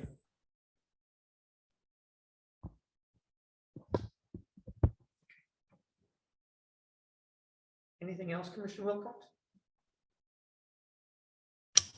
Nope, that's it. Commissioner Mamoni. Mr. Chair, no much. If I understand correctly, though, congratulations again to Amber on her experience, and so graduate school, correct? What program? It'll be the Masters of Urban and Regional Planning. Okay. I might see you on campus because I might potentially be an advisor, mentor, and I'm also studying my PhD in September. So we might cross paths again. That's awesome. Congratulations to you. Thanks. Congratulations on getting your. Thank you. Okay. Commissioner Whitram. We do. Yeah, Chris, are you sending out an email reminder on that rent burden with the details, just to make sure we get it on our calendars correctly? That'd be fantastic. Yep. And then From Alex, I believe we'll get it out. okay. And then just, I know I brought it up before, but completely maybe unrelated, but just so you're aware, I still have never received anything from the public safety and equity for any sort of meeting or anything. So Well, just no information at all. Funny you mentioned that because the police chief was at our CAC meeting last week and he had mistaken it for that committee. So because of that little snafu, it sounds like in the next week or so, Teresa Trout, who is a Multnomah County Sheriff's Office employee, some of you know her. I think she worked at Troutdale PD when we had it. She's going to be the staff liaison for that committee, and I believe she'll be rounding up the troops and getting the first meeting going here very soon. Okay. And then clarifying on with Commissioner Wilcox, those 14 spaces on street though weren't counted into part of their plan, correct?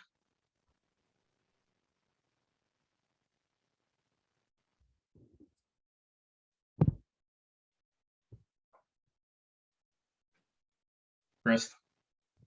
Oh, I'm sorry. I thought that was directed to Mr. Wilcox. No, in the Fox Ridge Apartment plan originally, that those 14 spaces weren't added into there. So the 14 spaces, so there's the total amount that they have to have of parking spaces. And then the 14 reduces that amount, and then they take the variance from the amount after the 14. So say they needed 300 spaces, having the 14 on street means that number would go down to 286. 286, thanks. I'm really bad at quick math. And then the variance would be taken from 286. Okay, thank you. Yeah. That's all I have. Okay. All right. Now, are you still coming back to play with us? That's up to him. I have night classes on Tuesdays. I'll probably be doing homework usually during planning commission times, but I might be at some night meetings. I'll mostly still be behind the scenes, like preparing agendas and packets and things like that. So you might still get emails from me, but I probably won't be at most of the meetings. Well, it's been a pleasure working with you and hope to continue working with you. And you've been a great asset to the city. And thank you for your dedication and work. Thank you. I really appreciate it. Okay, with that, let's adjourn. Make a motion. We adjourn the meeting. Okay, we have a second. A second. All right. All those in favor? Aye. Aye. I. Okay, good night, everyone. Thank you. Good Thank night. Thank you. Night. Bye-bye.